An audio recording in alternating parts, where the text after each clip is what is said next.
On this Tuesday night, a new school year and new school rules in Alberta.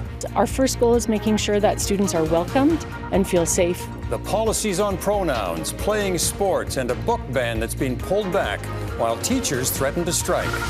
Fears for Afghanistan's women and girls after a powerful earthquake, why they will likely struggle the most. Refusing to keep it bottled up. And you guys are about as dumb as a bag of hammers. Why Ontario's Premier is angry at Crown Royal. Plus, tributes for a trailblazing Canadian star. All of these things that were putting us into boxes as Indigenous actors, and Graham broke through that. Graham Greene's remarkable journey to Hollywood. Global National with Donna Friesen. Reporting tonight, Eric Sorensen. Good evening and thanks for joining us. Today is the day when most Canadian families shift their routines from summer hours to getting up and hustling out the door. For kids and parents, from teachers to bus drivers, the question, what's new in school this year? Well, in Alberta, there's plenty. At the center of it is the provincial government. It has brought in controversial policies on gender and sex education. An equally controversial ban on books was just put on pause today, and it's preparing to lock out teachers in a contract dispute. As Heather Yourex-West reports, welcome to the first day of school. It's the day many parents have been waiting for. How are you feeling about the kids going back to school? Kind of happy, that they're getting back, get our lives back to normalcy. But big policy changes mean things will be far from status quo this school year. We have provided guidance to our staff, to our administrators and teams that is in alignment with what has been established through the Education Amendment Act. Our first goal is making sure that students are welcomed and feel safe. New rules mean teachers are now required to inform parents if students want to use a different name or pronoun in class, and school sports designated for girls are only open to those female-born. A lawsuit against the measures filed Tuesday will challenge the new changes in court. There had been changes planned for school libraries too, but after intense backlash, the Alberta government has backtracked, announcing an order to remove books with sexually explicit and non-explicit passages is on pause. I feel like it's a good initiative about the banning of some inappropriate material. Parents can teach critical thinking and education to their kids, and those books should all be available. On social media Sunday, Margaret Atwood, whose book The Handmaid's Tale was listed by Edmonton Public Schools as a title being taken off shelves, drew comparison between Alberta and her famous dystopian tale. Writing in a story online, The Handmaid's Tale came true, and Danielle Smith found herself with a nice new blue dress and no job. Alberta's Premier says the province's initial policy was misunderstood and is being redrafted so that only books with pornographic images are pulled. We are not trying to remove classics of literature. What we are trying to remove is graphic images that young children should not be having a look at. The province and its teachers are in a labor dispute as well, with teachers voting in favor of strike action and negotiations at an impasse. Teachers could walk off the job anytime. If there is a strike this year, it will be the first time Alberta teachers hit the picket lines since 2002, a job action that shut down schools for nearly 3 weeks. Eric? Heather Yourex-West in Calgary, thank you. Canadian youth are also dealing with a rise in bullying, poverty, and mental illness. A new report from Children First Canada says 71% of young people aged 12 to 17 experienced bullying in the past 12 months. 1.4 million children experienced poverty by the end of last year, the highest since 2017. And about 1 in 5 reported symptoms consistent with a mental disorder. The report suggests online cyberbullying and misinformation are increasing threats to childhood well-being. Early action and better support are needed. The Taliban government in Afghanistan says the death toll from Sunday's magnitude 6 earthquake has now surpassed 1,400, with thousands more injured. Rescuers are digging by hand to reach survivors, but aftershocks, mountainous terrain, and blocked roads are making that job even harder. Redmond Shannon reports on a race against time and why women and girls may face the greatest struggle. Digging by hand, hoping to find survivors, but knowing many of the missing victims are now dead. This is my brother's house. His 13-year-old son and 9-year-old daughter died here, says this man. Unfortunately, even now I'm recording this video, I am feeling the jolts and aftershocks. The United Nations says the death toll will rise and more help is needed quickly to treat the injured and save the trapped. Looking at the stats, looking at the remoteness and the topography, which is extremely challenging and remote, we think potentially the impacted individuals could go up to almost into the hundreds of thousands. Helicopter is the only way in and out of some villages, with landslides blocking roads. Video coming out of the country supports fears that men are being prioritised under the Taliban's strict gender rules. There are more male aid workers that would be able to touch a male and rescue them rather than female. This former Afghan diplomat, who is from one of the affected areas, says there are fewer female medics since the Taliban retook power 4 years ago. Men would not allow male health profession, male of the family, to treat a woman injured. If a woman is injured, she is more likely to die than a man injured. The Taliban's diplomatic isolation makes direct help from many other countries difficult. Prime Minister Mark Carney says Canada is ready to help through partners, and Trump administration cuts to USAID have greatly reduced the budgets of UN programs in countries like Afghanistan. Eric? Thank you, Redmond. Redmond Shannon in London tonight. In Sudan, a landslide has killed at least 1,000 people. It happened in a western region of Darfur after days of heavy rainfall. A rebel group that controls the area says the landslide wiped out almost an entire village on Sunday. The rebels have asked the UN and international aid groups for help. Condemnation is growing over a reported Israeli strike at a water distribution site in southern Gaza that left at least 5 children dead. Casualties were rushed to hospitals near the city of Khan Yunis after a drone strike reportedly hit an area Israel had designated a safe zone. Health officials say at least 11 people in all were killed. Israel has not commented. Dozens more died in attacks across Gaza today as Israel mobilizes tens of thousands of reservists to expand its offensive in Gaza City. In the U.S., a federal judge has ruled President Trump broke the law when he ordered National Guard troops to be deployed in Los Angeles in June. The ruling, which is on hold until September 12th, would bar the Pentagon from using troops for police functions like arrests or crowd control. It's welcome news for those fighting Trump's deployments, but as Jackson Proskow reports, it hasn't stopped the U.S. president from promising more boots on the ground in American cities.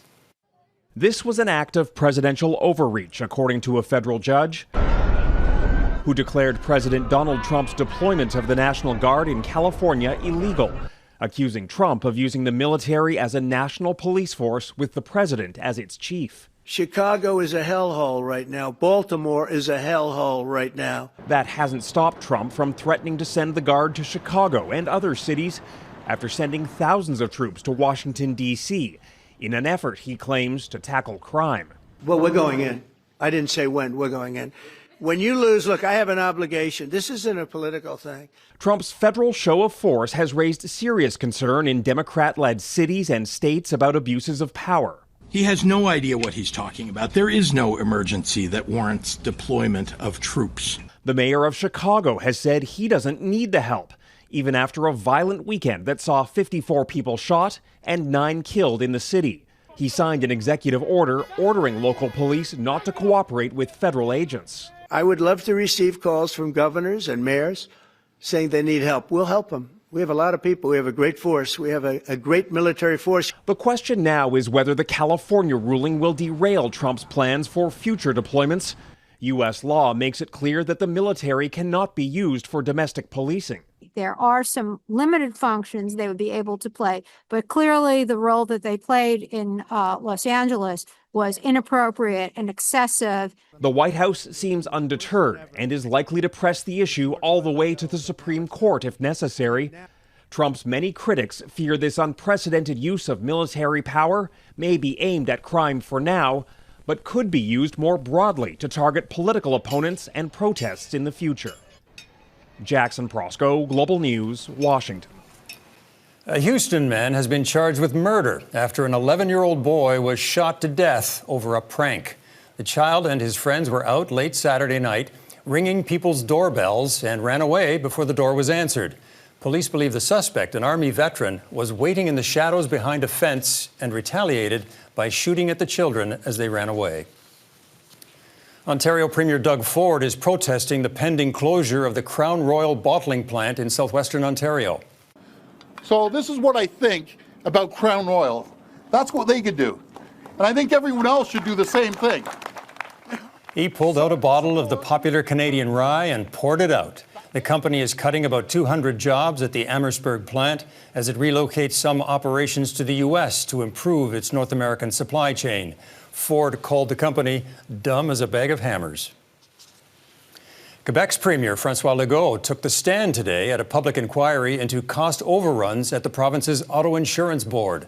Legault called the inquiry earlier this year after Quebec's Auditor General found one of the board's programs blew past its budget by $500 million. As Mike Armstrong reports, Legault and much of his staff are insisting they were kept in the dark. Je pense que j'aurais dû savoir. It wasn't quite a grilling, but it wasn't particularly comfortable either.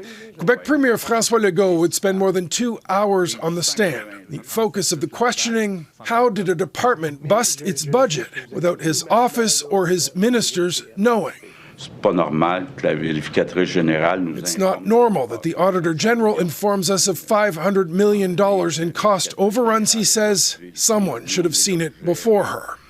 Well, that was February 20th, and a report that dropped like a bombshell, one that's come to be known as the SACLIC fiasco. The SAAQ, or SAC, is Quebec's auto insurance board. Back in 2017, it launched a project to move much of what it does online, hence the click in SACLIC. It's been a mess, big mess. Well, there were big problems as soon as it launched in 2023. It crashed. There were long lines in the middle of the winter and widespread frustration.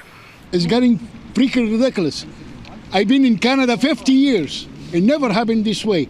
It would take months to catch up on the backlog, but what was going on behind the scenes wouldn't come out until the AG's report 2 years later. The digital transformation was supposed to cost $638 million. It ballooned to $1.1 billion. The transport minister would say she was misled. I wasn't aware of that. How could I have been aware of that? Much of the blame for what went wrong and the fact it was kept quiet has fallen to SAC management. The CEO was replaced and 3 members of the board of directors resigned. There was also a criminal investigation into potential conflicts of interest and possibly contract manipulation. Les ministres auraient dû poser plus de questions. On the stand, the premier said his ministers should have asked more questions. Delegating, he says, doesn't mean washing your hands of problems. Mike Armstrong, Global News, Montreal. The federal NDP is launching its leadership race today. No candidates have been announced yet. Only 7 NDP MPs remain after losing 17 seats in the last election, the party's worst result ever. Former leader Jagmeet Singh resigned after losing his own riding. The new leader will be chosen next March in Winnipeg. Much of Alberta and western Saskatchewan are blanketed under wildfire smoke, prompting air quality warnings across the region. Thick haze was visible over Alberta's 2 biggest cities this morning. Officials are warning residents to avoid any strenuous outdoor activities. The smoke is drifting south as wildfires continue to rage in the Northwest Territories. At least 2 communities remain evacuated there. Hundreds have been forced to flee. Another CEO has been caught behaving badly at a public event. Coming up, what he has to say after grabbing a hat from a boy.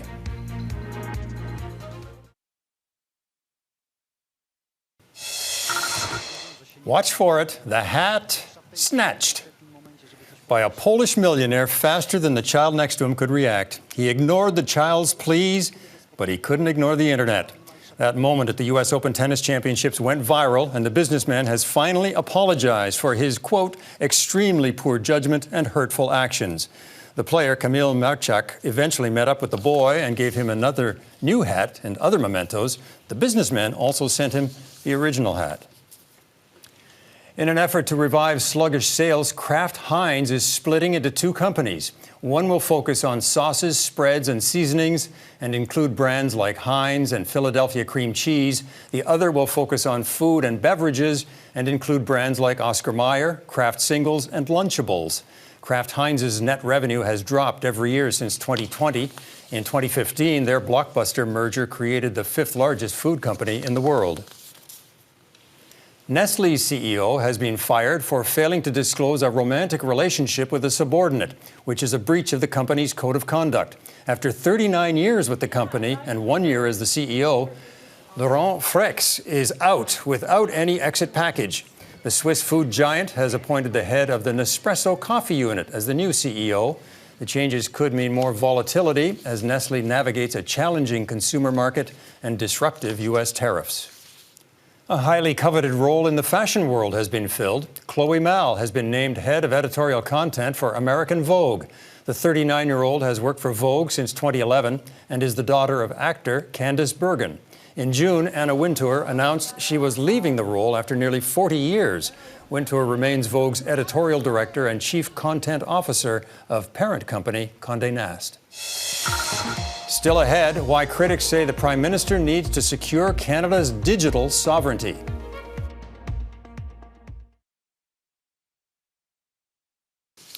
Prime Minister Mark Carney is being warned about the growing influence of U.S. tech giants on the lives of Canadians. Dozens of public figures and tech experts have written an open letter to Carney. They say Canada's laws have failed to keep up, endangering the privacy of citizens and the country's national security. Taria Isri reports on the push to protect Canada's digital sovereignty.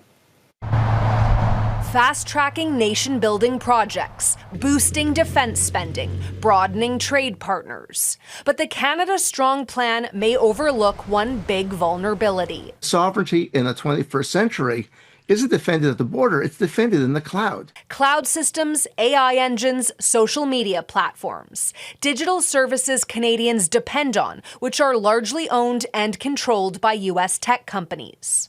Around 70 academics, organizations, and public figures like author Margaret Atwood and former Governor General Adrienne Clarkson warn that concentration is threatening Canadian sovereignty. If President Trump wants to make trouble for Canada, as he has shown that he's quite prepared to do, they can cut off services or at least interrupt them or interfere with them in various ways. The coalition of experts sent an open letter to Prime Minister Mark Carney, with one of the signatories saying empires once built railways. Now they build algorithms. America is the country that started the AI race. And as President of the United States, I'm here today to declare that America is going to win it. Some of the most exclusive seats at his inauguration were reserved for America's tech titans. In June, Carney bowed to U.S. pressure and ditched the digital services tax, which would have affected online giants. It's part of a bigger negotiation. It's something that we expected. But the UK, which did negotiate a trade deal with the US, has its own digital services tax. We can't outsource Canadian law to Silicon Valley or to Washington. The coalition also wants Ottawa to scrap the Strong Borders Bill, sweeping legislation that would give law enforcement new power. They argue that the bill would actually make Canada weaker by eroding privacy rights. Taria Isri, Global News, Montreal.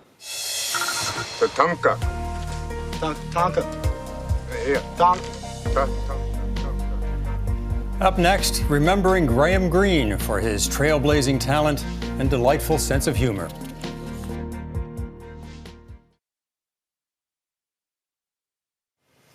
Tributes are pouring in for Canadian screen legend Graham Greene. After a long illness, the Oscar-nominated actor died Monday at a Toronto hospital with his wife at his side. Governor General Mary Simon says he brought dignity to every role he played and broke barriers for Indigenous actors, challenging stereotypes and opening doors for future generations. Nitu Garcha looks at his storied career, which extended well beyond the movie screen. You're wearing brand new shoes that are a little too tight in the instep. Graham Greene was the kind of actor who left an imprint on every frame. That part of the industry that is just so plastic, he took all of that away and he just made things real. Like many actors he shared sets with, Michelle Thrush says Greene was like family. Tatanka. Tonka. He rose to international fame as Kicking Bird in Dances with Wolves. For Dances with Wolves, Graham Greene. A performance that earned him an Oscar nomination. Even in moments of acclaim, he led with humility and humor. Dances with Wolves. Dances with Wolves, yeah. That's okay, I almost forgot it myself. No. Just kidding, just kidding. Longtime friend and social activist Tom Jackson says Greene volunteered with charities for decades. It was more paying it forward than paying it back, you know? And he had that spirit, and it was great. Their friendship spanned 40 years, beginning long before Hollywood came calling. And Jackson was there for Greene's final award this past June for Lifetime Artistic Achievement from the Governor General. Jackson says the last thing he told him was, I said, I love you. Loving tributes are pouring in online. Actor Lou Diamond Phillips called him an actor's actor, iconic and legendary. Actor DeFaro Wunatai from Reservation Dogs referring to Greene as uncle, writing, "You showed us it can be done, trailblazing for every young Native actor just dreaming." The Actors Union, SAG-AFTRA, said he brought heart and quiet power to every role. And Oscar-nominated Lily Gladstone said he made everything he was in better, funnier, deeper, memorable. I'm dying. This is the last scene fellow actor Glenn Gould did with the man who inspired him. It's something else to work with somebody who's such a master at his craft. Based on all available information. He made us human, and that's so lovely. He was awarded the Order of Canada in 2016. The 73-year-old was more than a trailblazer. He was a storyteller who changed the stories we saw and who got the last laugh while doing it. Neetu Garcha, Global News, Vancouver. That is Global National for this Tuesday. I'm Eric Sorensen. Tonight's Your Canada showcases a patriotic shed in St. Paul, Alberta, a flower bed in Crystal City, Manitoba, and the Swallowtail Lighthouse on Grand Manan Island, New Brunswick. Thanks for watching. Donna will be back tomorrow night. Have a great night.